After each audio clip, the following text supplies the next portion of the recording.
Руслан, смотри, когда правительство объявило, что каждый безработный получит деньги в размере МРОТ, вот все, кто в серую работал, они побежали же регистрироваться на биржу труда, а оказалось, что не так-то просто эти деньги Слушай, получить. Алсу, сейчас самая серьезная проблема именно у тех, кто получал зарплату в конверте. И когда у работодателя кончились деньги, им нечем им платить, да, и государство тоже по закону не может им помочь. Да даже те, кто честно работает по трудовому кодексу, им же тоже не сладко. Вот если стоит производство, да, работодатель может 2/3 от оклада только платить. Слушай, ну сейчас всем непросто на самом деле, да, и сейчас самое главное пожелание, которое я постоянно слышу, чтобы у тебя была работа оплачиваемая. И вот ситуация на рынке труда непростая, и вот как раз мы сегодня собрались ее обсудить. Давай поговорим. Гости подошли, работаем.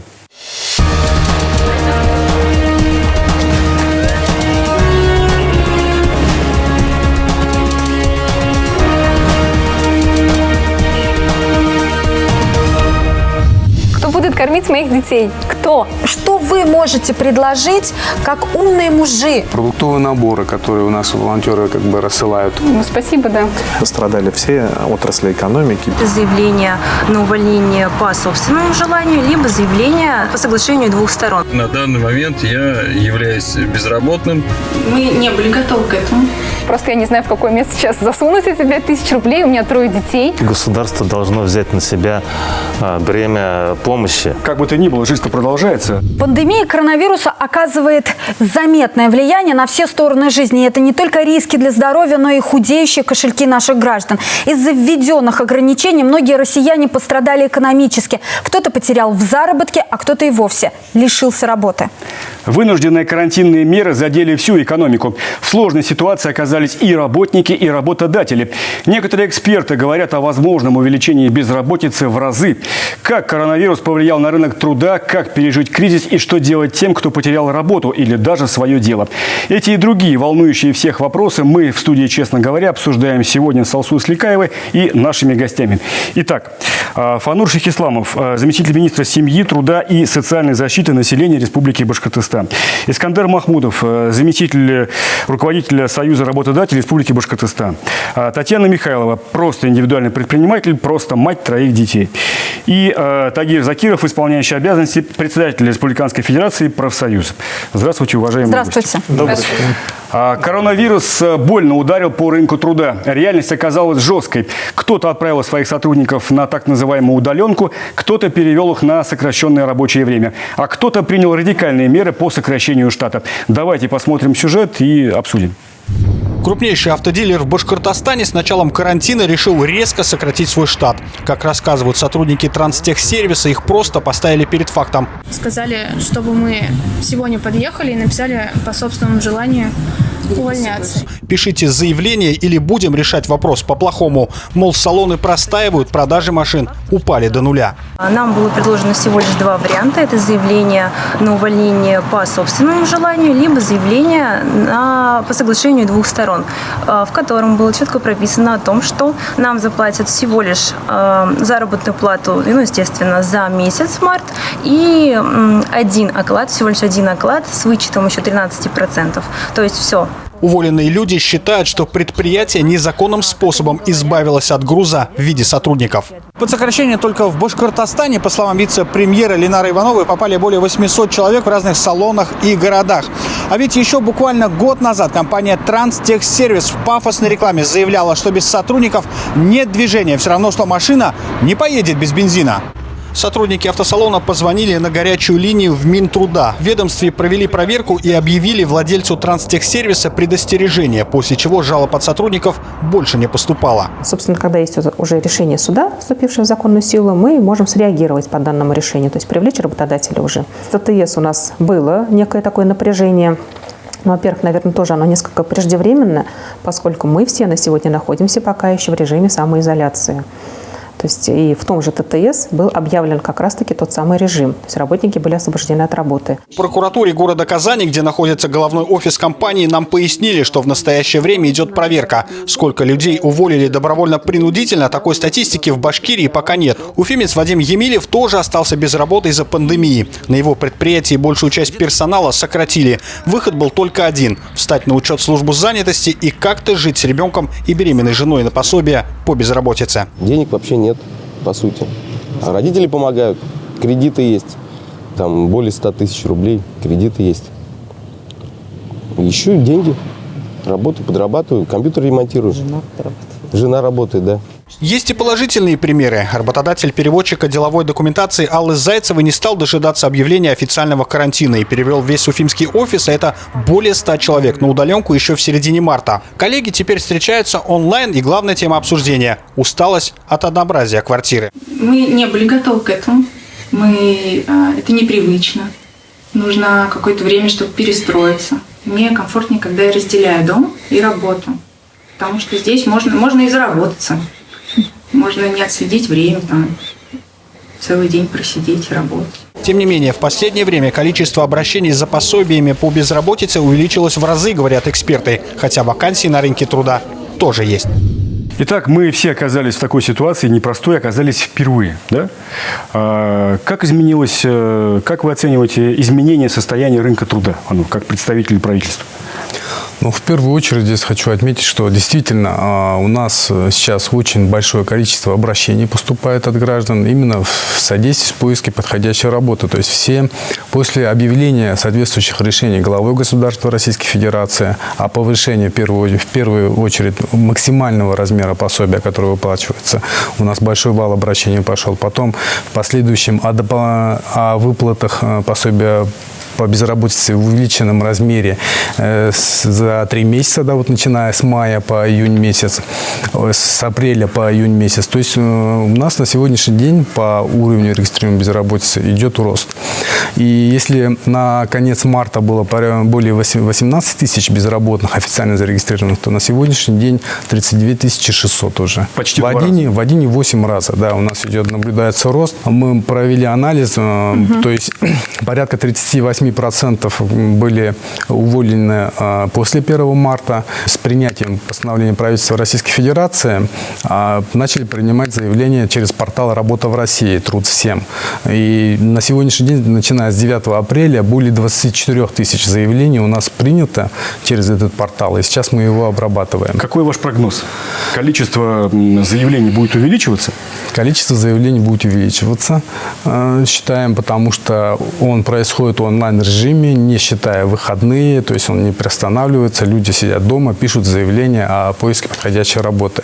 Те, кто сейчас подал заявление в апреле месяце на выплату, на то, чтобы встать на биржу труда и чтобы получить эти 12,5 тысяч рублей, всем дают? Или есть какой-то определенный отбор из претендентов? Есть набор условий, он всегда был. Мы, как орган исполнительной власти, это передано федеральные полномочия, мы должны исполнять закон о занятости и временные правила, которые установлены правительством России. Сегодня, особенно для граждан, я думаю, будет актуально, то есть могут претендовать на не 12,5 тысяч, а 13 940. На МРОД, давайте. Да, на МРОД, на уральский коэффициент у нас составляет почти 14 тысяч рублей. Могут претендовать те, кто вынужденно остался без работы после 1 марта. С ТТС, с транспортным сервисом, где было уволено большое количество работников. Вы же занимались этим вопросом? Да, конечно.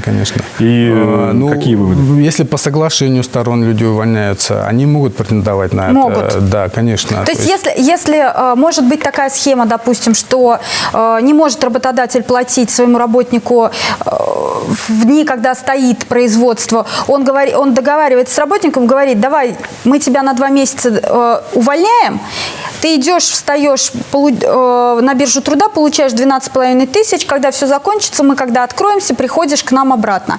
Такая схема возможна? Такая схема возможна, но это возможно от нерадивых работодателей, которые не соблюдают указ главы государства. Вот о том, что это не рабочие дни. Вот как раз представитель Союза работодателей. Что я хочу здесь отметить, что здесь работник сам себя подвергает риску. Где гарантия того, что его потом возьмут на работу? Но это не исключает возможности такого договора между ними, правильно? Так, Искана? Свобода договорных отношений, ее никто не отменял. Работник с работодателем работодателем могут договориться о разных формах взаимодействия. Есть, например, режим неполной занятости, когда работодатель платит 2/3 от заработной платы.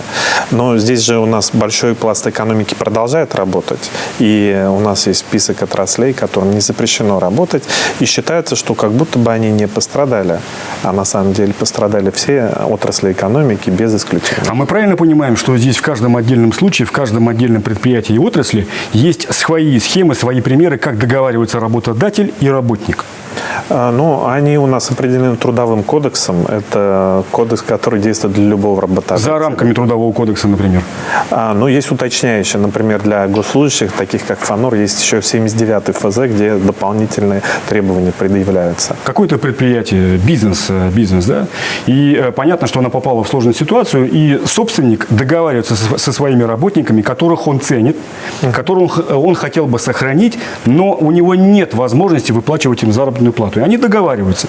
Давай, вот ты сейчас увольняешься, встаешь на учет, получаешь какое-то время какие-то деньги, потом обратно возвращаешься, как только все наладится, и мы продолжаем работать дальше. Такой вариант возможен? Представителям госорганов трудно представить. На самом деле работодатель, любой ИП несет ответственность вплоть до уголовной, если он не вовремя платит зарплату. И, конечно, вот эта схема, когда есть понимание со своим сотрудником, это очень важно в отношении.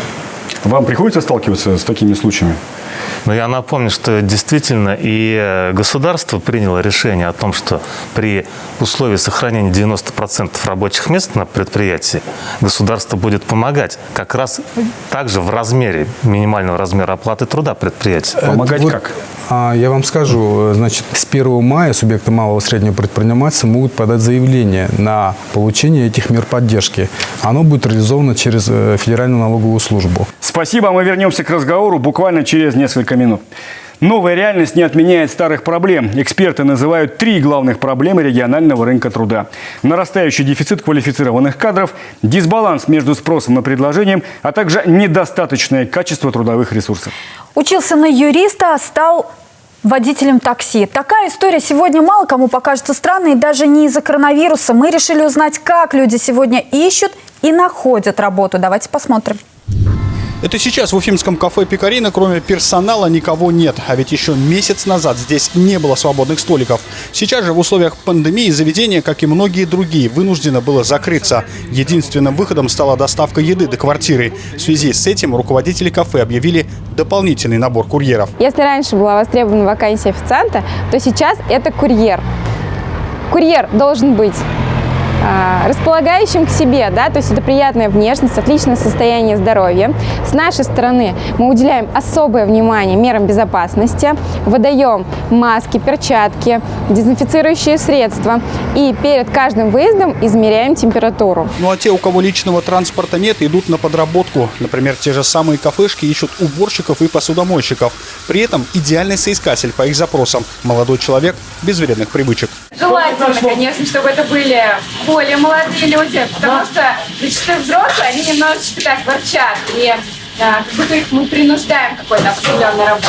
А молодежь, они так более оптимистично настроены. Многие предприниматели вынуждены были закрыть свой бизнес. Сергей Жуков из Благовещенска из-за пандемии был вынужден встать на биржу труда. Но вот уже больше месяца, по его словам, ни ответа, ни привета. Теоретически на данный момент я являюсь безработным. Работу для меня Центр занятости населения не нашел, ну и я, в принципе, тоже. В России официально зарегистрировано более 1 миллиона безработных, а за последние 2 месяца цифра подскочила аж на 735 тысяч человек. И всем нужна работа. На первом месте среди профессиональных областей у нас сегодня сфера продаж. Ну а вот дальше есть уже интересные изменения. На 2-м месте на текущий момент по количеству вакансий в Башкирии находится медицина. Смотрите, на 3-м месте у нас как раз находится рабочий персонал. Дальше у нас идет строительная отрасль.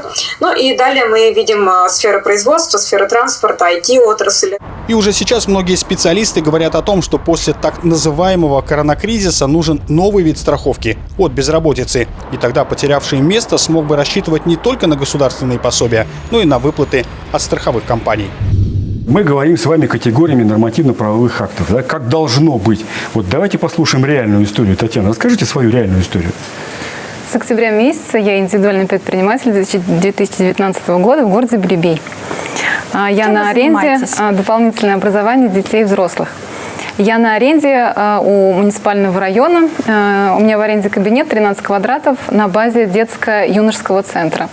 И когда пришло решение о закрытии всех образовательных учреждений, конечно же, мне пришлось оставить работу и уйти. Многие мои коллеги, они смогли перейти в онлайн преподавание, чего я не смогла сделать, потому что 80% моих обучающихся – это дети дошкольного возраста и первоклассники. То есть здесь должен быть... такой возможности нет. Да. Обязательно должен быть контакт между педагогом и детьми, то есть обязательно смена деятельности, то есть через скрин преподавание, я считаю, это нереально. Я решила проверить, как же действуют все законы, о которых вот говорят тут с экранов телевидения и так далее.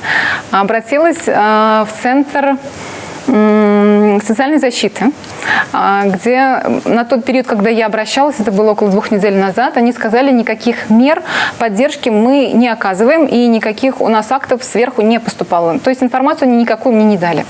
Я обратилась в пенсионный фонд. Мне сказали, что можно оформить дистанционно выплаты на ребенка до 3 лет. Получилось, да, с 3-го раза. Я смогла это сделать онлайн. Мне пришло 5000 рублей 2 дня назад. Просто я не знаю, в какое место сейчас засунуть эти 5000 рублей. У меня 3 детей. То есть младший пока живет с нами. Младшего кормят моя мама и сестра. Средний сын живет у моей бабушки в деревне, потому что своих детей обеспечивать я уже не могу. Тяжело очень говорить в такой ситуации. Дальше я обратилась еще в службу занятости, и здесь мне сказали, что чтобы получить какое-то пособие, нужно закрыть ИП. Да. По-другому, никаких у нас, конечно, мер поддержки оказано не будет. У нас, смотрите, мы, как служба занятости, исполняем закон о занятости населения Российской Федерации, и у нас есть определенные категории, которые могут претендовать как на пособие по безработице. Нет, понятно, что все по букве закона. Да, здесь мы не можем. Жизнь гораздо богаче, чем буква закона. И что дальше происходит? Мне пришлось, так как средств больше нет, за ЖКХ услуги оплачивать невозможно, ипотеку платить невозможно, кредиты тем более. Мне пришлось выставить всю недвижимость на продажу. Если условно взять, моя зарплата была, например, 60 тысяч рублей, и сейчас я получаю 5 тысяч рублей на 3-летнего ребенка, то есть да, видите, в чем разница. И не знаю, я получил там какие-то 12-13 тысяч рублей, в мае месяце, и как мне до этих выплат еще дожить, тоже непонятно. Единственный действенный, наверное, механизм в таком случае ФНС предложила, появился способ ликвидировать свое ИП с помощью селфи с паспортом. Это единственная реальная помощь, которую может индивидуальный предприниматель в ее положении получить, потому что, как я понимаю, даже при ликвидации ИП она может этих 14 тысяч не получить сразу.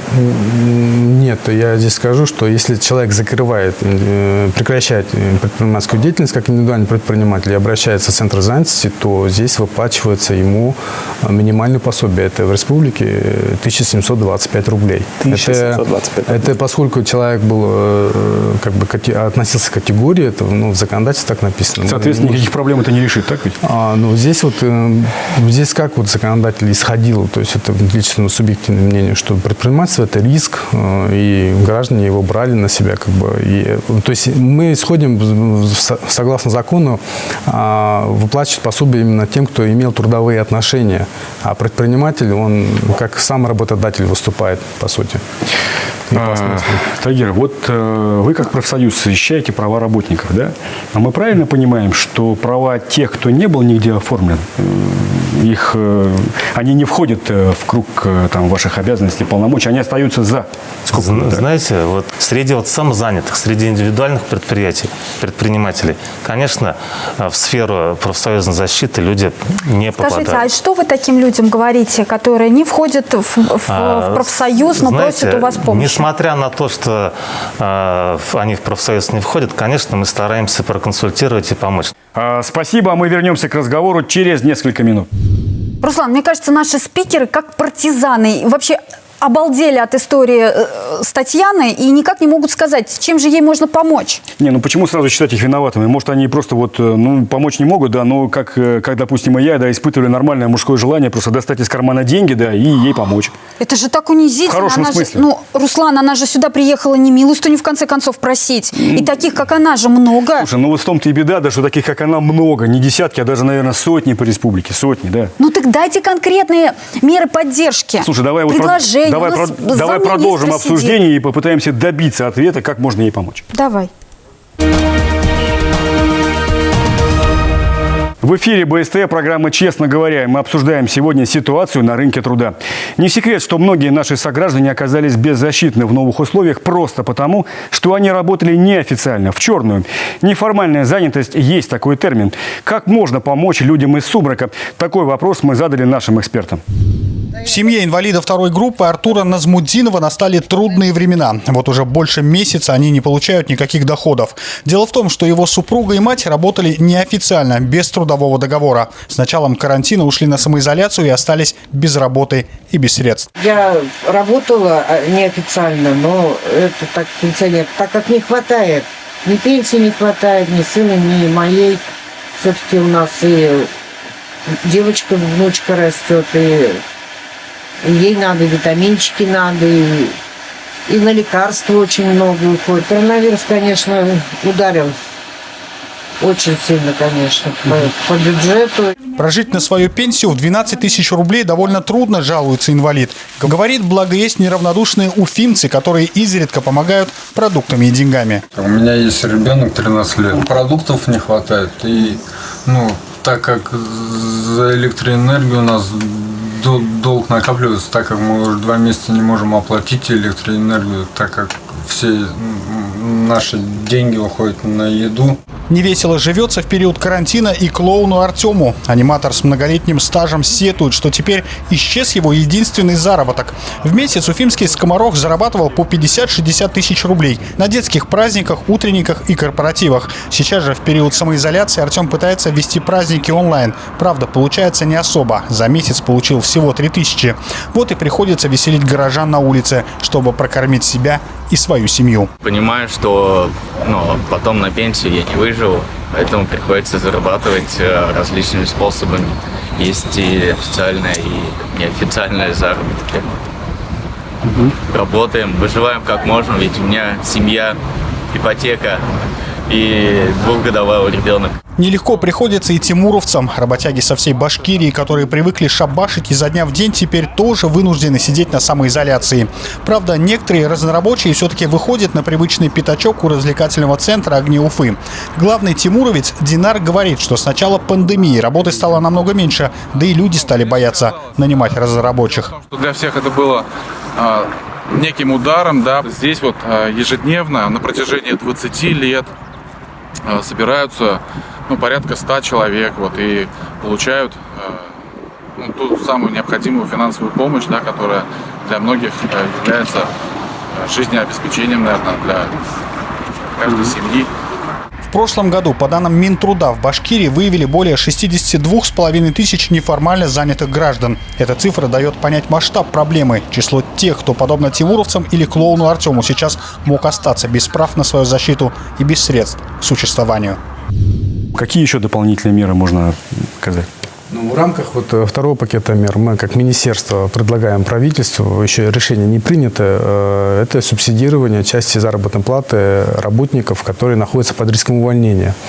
Под риском увольнения, то, что было сказано, эти, которые в административных отпусках, в простое находятся, которые неполный рабочий день или неполную рабочую неделю работают, либо же находятся под угрозой сокращения, ликвидации численности работников.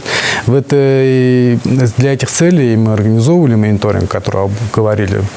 И работодатели должны сегодня сообщать в Центр занятости, сколько у них работают на удаленке, сколько они планируют сокращать. То есть это законом о занятости сегодня предусмотрено. Татьяна попадет в этот список? Если его примут в пакет в этот, она сможет им воспользоваться? Как индивидуальный предприниматель? Да. Если у нее субсидии получают работодатели, у которых есть работники. Я вот не знаю, у вас сколько работников работают? У меня нет работников. Вы на себя работаете? Она как но это к ней, к сожалению, не относится. Это не относится, да. Вот мы говорим о том, что большая часть промышленности, крупные работодатели продолжают работу. Более того, они готовы вкладывать деньги в экономику. Они готовы модернизировать, покупать новый оборот. Не в такой степени, но все-таки. И очень важно их тоже поддержать.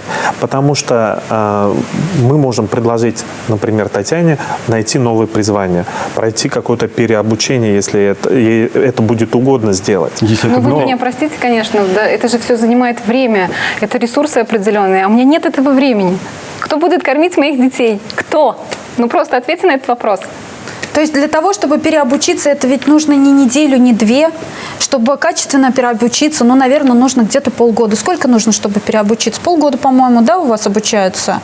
Ну, в зависимости от программ переподготовки. Ну, сейчас там примерно разные. Здесь со временем сколько ждать этого переобучения, пока группа соберется, я знаю, там полгода точно пройдет. И вот за эти полгода что Татьяне на 1700 делать? То есть мы пытаемся понять, что вы можете предложить как умные мужи для вот таких людей, как Татьяна. Потому что пока я от вас не слышу ни от одного ответа. Я хочу предложить, высказать такое мнение, что если мы, вот все население республики, будем сохранять режим самоизоляции, что в ближайшее время и ситуация, если улучшится, то все откроется, и она сможет дальше продолжать свою деятельность. То есть вы говорите, да, я не работала 2 месяца, и ко мне в июне все ринутся кучкой учить английский язык. То есть родители половина потеряли свой доход, кто-то уволен, кого-то сократили, средств не то что на обучение, у людей нет средств даже кушать себе купить, и они все пойдут учить английский язык в июне. Мы можем предложить сегодня вам продуктовые наборы, которые у нас волонтеры как бы рассылают, ну, то, что в рамках имеющихся мер поддержки. Ну, спасибо, да.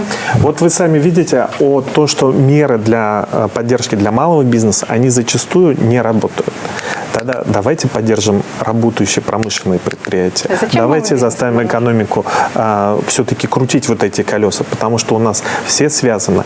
Если у клиентов Татьяны будет работа в городе Белебей, будет зарплата, они смогут к ней вернуться. Если они потеряют свою работу на градообразующем предприятии города Белебей, то у нее мы говорим о макроэкономике в большей степени. Мы все взаимосвязаны. У нас промышленность столкнулась с 3 кризисами. Это небывало низкие цены на нефть, это девальвация рубля и это коронавирус. Это серьезное испытание для нашей экономики, что региона, что всей страны. Спасибо. Мы еще хотим показать одно видео. Подготовили. Вот уже с середины марта в России по всему миру фактически проходит эксперимент. Люди проходят обучение онлайн, дистанционно получают новые компетенции, не выходя из дома. Как это повлияет в дальнейшем на возможность обучения новым профессиям? Давайте выслушаем прогнозы экспертов и обсудим их. По резюме мы пока не видим какого-то скачка резкого, да, то есть обычно, если все-таки появляется прям большое количество безработных, то, конечно, количество резюме на нашем сайте в любом случае начинает расти достаточно интенсивно. Если бы вот этот кризис нас в конце марта не достал, то, конечно, количество и вакансий, и резюме в апреле было бы сильно больше, чем в апреле прошлого года. Почему? Ну, естественно, потому что у нас постоянно идет прирост. Мы сегодня видим, что есть небольшое сокращение количества вакансий, где-то примерно в районе 3-5%. Неделя к неделе, если смотреть, да, то есть каждую неделю у нас падение по отношению к предыдущей неделе составляет где-то 3-5%. И примерно то же самое у нас происходит и по резюме. Вот, то есть действительно есть, знаете, такая осторожность и заморозка, что ли, да, вот соискательской, работодательской активности. И мы это связываем с тем, что все-таки ситуация довольно непонятная, да, работодатели, они многие замораживают подбор в связи с тем, что, ну, действительно, у кого-то сейчас остановлена деятельность, у кого-то сменился режим работы. Соискатели, в свою очередь, меньше размещают резюме, потому что и менее вообще активны, да, потому что они тоже опасаются менять работу. То есть кто-то, возможно, планировал, да, смену места работы, но в силу нынешней ситуации решил, что вот пока кризис, пока так все непонятно, да, лучше остаться на том месте, какое есть, даже если оно, может быть, там не очень нравится. сейчас надо учитывать, что промышленность за последние 30 лет, доля промышленности в мировой сократилась на треть. И эта доля промышленности будет сокращаться. Точно так же, как сокращается доля АПК, доля строительства, это за счет того, что увеличивается доля услуг. Я думаю, будет развиваться туризм, а также биотехнологии и цифровые технологии. Но, к сожалению, у нас еще проблема в том, что в этой сфере, хотя у нас хорошая школа, то есть у нас есть базовые вузы, которые очень хороших специалистов готовят. И в некоторых вузах там до 50% выпускников сразу уезжают. Вот. Но если взять массовое, вот это, скажем так, обучение, оно идет по технологиям, которые устарели. Мы готовим специалистов 20 века, а у нас уже 20 лет 21 век. Как бы то ни было, жизнь-то продолжается. Фанал, скажите, пожалуйста, как часто приходится сталкиваться с тем, что люди ищут новое применение себе, новую профессию, там, новую работу? Вы это видите, мониторя ситуацию? В целом, как бы, рынок труда сам себя регулирует в этой части, поскольку, то есть основной источник любых граждан, как бы, это работа. То есть зарабатывая, они получают доходы, так сказать. И вот прошлые кризисы мы реализовывали программу. Я думаю, сейчас после закрытия режима самоизоляции мы также будем предлагать правительству, чтобы вот программа переподготовки, переобучения граждан на другие специальности. Мы сейчас его реализуем, но в дистанционном режиме. То есть такие меры поддержки мы будем предлагать. И они уже у нас реализуются, допустим, по национальному проекту «Демография», где мы граждан предпенсионного возраста с прошлого года переобучаем и повышаем квалификацию через службу занятости. Потом мамам, находящимся в декретном отпуске, вот вы можете, кстати, сейчас воспользоваться этой мерой поддержки в целях переподготовки, повышения квалификации. Вот на кого она может переучиться, Татьяна, допустим, она по может вашей сама программе? выбрать. Мы сегодня реализуем образовательные сертификаты. Может сама выбрать уже наиболее подходящую ей по интересам, по возможностям, с учетом Сертификат опыта работы. на какую сумму предполагается? Сертификат предполагается порядка на 43 тысячи рублей в месяц. А где его воспользоваться можно? У нас есть на сайте реестр образовательных организаций, которые у нас включены, и вот в рамках, и там можно получить программу дополнительного профессионального образования, в том числе переподготовку. В цифрах, вот так как у вас достаточно продолжительное время проходят вот эти программы, в цифрах сколько удалось устроить ваших переподготовленных людей на новые рабочие места, на те, на которые они переподготовились? Но если сказать про... Овчинка выделки стоит? Стоит ли вообще тратить на это деньги? Если, много ли вы устроили людей после этого? Ну, конечно. Ну, сколько в цифрах? Вот сколько переучились и сколько устроились? Мы вот сохранили занятость, в 2014 году, который кризис был, там порядка 3500 мы граждан переобучили и сохранили им занятость. Все-таки резюмируя наш сегодняшний разговор, да, вот у нас есть такая фраза расхожая, да, есть ли свет в конце тоннеля? Не столько о рынке труда, сколько вот вообще во всей этой ситуации. Доживут ли вот многие наши граждане до, наконец, когда станет получше? Доберутся ли? Доживут не совсем правильное слово. Вообще, в целом, вот с учетом экономической ситуации, а социальные последствия экономического кризиса, да, они еще будут продолжаться. И по республике тоже вот сейчас очень сложно дать прогнозные оценки, но по росту уровня безработицы мы, конечно, прогнозируем этот рост. Если государство не способно помочь бизнесу, то оно должно продемонстрировать солидарность с бизнесом. Сейчас государственные органы не должны выступать в качестве такой тихой гавани, когда бизнес находится в сложном положении, а на госслужбе все тихо. То есть государство не может... Как оно должно продемонстрировать? Тоже показать то, что будет сокращение, снижение зарплат, снижение затрат. Вы предлагаете снизить зарплату министрам и замминистрам? Уже у нас главы регионов пожертвовали свою зарплату. Было бы неплохо, наверное, провести децимацию государственных органов. Понятно. Спасибо. Тагир, ваше мнение? Но я думаю, что все-таки действительно в нашей ситуации для поддержки вот и предприятий, и индивидуальных предпринимателей и малого бизнеса все-таки государство должно взять на себя бремя помощи индивидуальным предпринимателям. Это и через банковские услуги какие-то, да, это предоставление кредитов не на нулевых кредитов, не на полгода, а увеличенные, да. Действительно, здесь нужна особая помощь тем людям, которые действительно остались без средств к существованию, которые работоспособны. Поддержать таких людей, они вернутся на работу. Действительно, пройдет все время. У нее, причем, вот мне, честно говоря, действительно, я уже искренне переживаю за нашу собеседницу, потому что она пришла в этот свой бизнес, она она несет социальную ответственность, да, то есть у нее социально ориентированный бизнес. Конечно, она воспитывает. Не какие-то огромные зарплаты. И здесь, но как вариант, это вот могу даже и обратиться к представителям бизнеса, да, я думаю, и если бизнес социально ориентирован, и он тоже должен откликнуться и вот на такие ситуации и тоже оказывать помощь не только, скажем так, моральную, но и материальную. Может, все-таки... Татьяна у нас в студии, не просто как живой человек, как пример. Да, таких, как Татьяна, я думаю, их тысячи. Да, мы объединились с такими предпринимателями в нашей республике. Нас набралось больше 50 человек. И чтобы нас Сестры услышали... по несчастью. Да, все работники дополнительного образования, не все попадают под АКВЭДы, которым положены определенные льготы. Мы объединились и написали письмо главе нашей республики. Надеюсь, что нас услышат. Уважаемые гости, давайте рассчитывать на здравый смысл, да, и спасибо вам за конкретный и предметный разговор. Спасибо. Спасибо. Спасибо. Руслан, я, конечно, взбешена и расстроена. В конце концов, и что, вот Татьяне предложили один продуктовый набор. Слушай, тут ты зациклилась прямо, Татьяна. Мне, конечно, жаль ее по-человечески, безусловно, да, но ты пойми, у нас сейчас десятки тысяч людей в республике оказались в такой тяжелой ситуации. И на самом деле у меня вот такое ощущение, вот лично у меня, да, что сейчас можно рассчитывать только вот на самого себя и своих близких.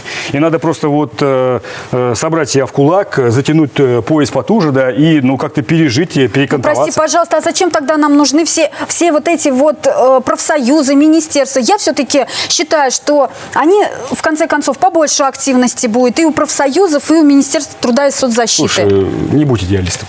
Тебе слово. Все работы хороши, выбирай на вкус. Но, честно говоря, сейчас не до жиру. Хороша любая работа, если за нее платят, и уж тем более официально. Жизненный форс-мажор все расставляет по своим местам. Что действительно важно и нужно, а что химера и шелуха. Но это уже другая история. До свидания, берегите себя и своих близких. Смотрите, честно говоря, на канале БСТ и во всех соцсетях страны. А честные продукты в сети кулинарии «Пышка». «Пышка» – все всегда и для всех, как для себя и своего ребенка.